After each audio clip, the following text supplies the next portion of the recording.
Now, Andrea, there's pressure on the federal government to get more jabs in arms because the focus now is on the vaccine rollout.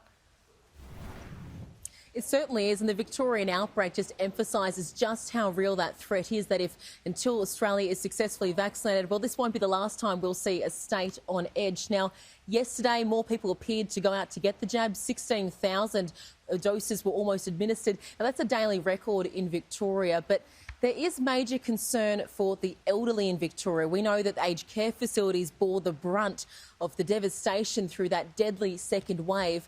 82% of the 801 deaths, they were in aged care facilities. So the federal government is sending an additional 130,000 vaccine doses to Victoria.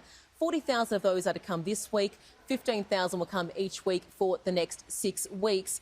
But there is definitely pressure on them to make sure that that is done properly, because at the moment, less than 2/3 of the aged care facilities in Victoria have been fully vaccinated, whilst 29 facilities haven't even received a single dose. About half the people who are over 70 are unvaccinated. That's one of our most vulnerable group. We've got aged care facilities where they haven't gotten a single dose. We've done nearly 2,600 providers across Australia in about 12 or 13 weeks, which I think is a great effort. It's a significant logistical effort to get to all of those residents, 183,000 residents of aged care. And so we've continued to work across those. We have obviously prioritised those that are remaining in Victoria to get them completed. But I'm very comfortable with the rollout of the vaccination. Andrea, this led to a pretty fiery question time yesterday. The Prime Minister accusing Anthony Albanese of destroying bipartisanship on the issue.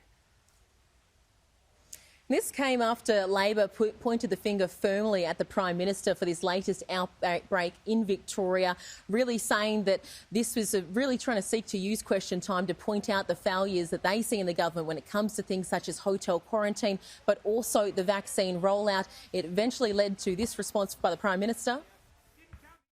How many more outbreaks do there have to be until the Prime Minister understands that he needs to do his job? Well, there you see it, Mr Speaker, the bipartisan display in the fight against the virus, Mr Speaker. That's what we've seen from the Labor Party all the way Members through on this, both Mr sides. Speaker. On every opportunity when they're tested, Mr Speaker, they'd rather fight the Liberal Party, fighting those Tories, Mr Speaker, which is the reason why the leader of the Labor Party came here.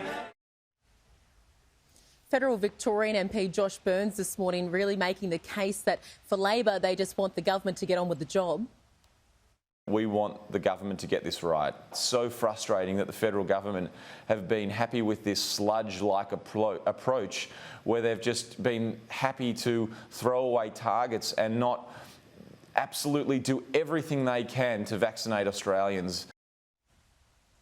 With a lot riding on this, the Victorian community waiting to see whether they'll be plunged into a fourth lockdown. You can imagine many will be having those same views. Laura.